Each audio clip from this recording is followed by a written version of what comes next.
Tonight, we're staying on top of the very latest in the ongoing migrant crisis at the border ahead of Title 42 expiring next week.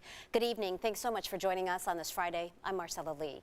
San Diego is just one of the many border cities dealing with this. In cities in Texas, migrants are sleeping in the streets. CBS 8's Shannon Handy looks at how different jurisdictions are handling things differently. Shannon? We've seen images coming out of Texas that show a dire situation, so much so El Paso has declared a state of emergency. Shelters in El Paso, Texas are at capacity, forcing migrants there to sleep on the streets.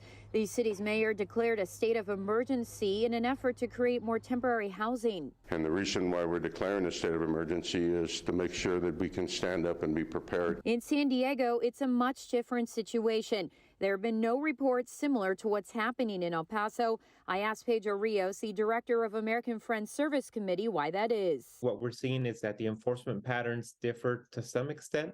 So, for instance, in El Paso, the Border Patrol there has been releasing migrants into the streets of El Paso, and that's why there are many more migrants that are congregating around a specific church. Though estimates vary, Rios says there are approximately the same number of migrants waiting to cross the Texas border as there are here, around 10,000 or so.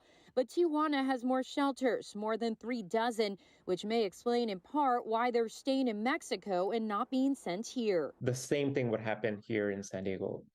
If there was suddenly an overwhelming presence and the Border Patrol was releasing people onto the streets. Is it a crisis there? Yes and no. Jose Sanchez is a news photographer based in Rio Grande, Texas. I asked him to describe what he's seen on the ground. The shelters are running out of space. The NGOs are running out of, supplies, or they have limited supplies. He says while there are areas such as El Paso with overwhelming numbers, that's not the case everywhere. It's a great place to live in. Chances are you will never, see any of the images that you see on TV, just because they're, focused in very specific locations. As for why there are more troops in Texas compared to California, the governor of Texas deployed its National Guard in addition to the troops President Biden has deployed to help cover the southern border. Governor Newsom hasn't made a similar order. Rios says keep in mind Texas stretches further along Mexico than California does, so there's more space to cover. There are many more border cities and border regions there that are dealing with the issue of migration in different ways that we are in California. Officials say when Title 42 ends, there could be as many as 10,000 people trying to cross the border every day. That is nearly double the daily average we saw in March. To handle the influx, the Biden administration has increased the number of appointments that migrants can set up through apps. Centers are also being set up in Central America so migrants can avoid making the dangerous journey north with smugglers. We are reaching the people where they are. It is not only our security obligation, it is our humanitarian responsibility to cut the smugglers out.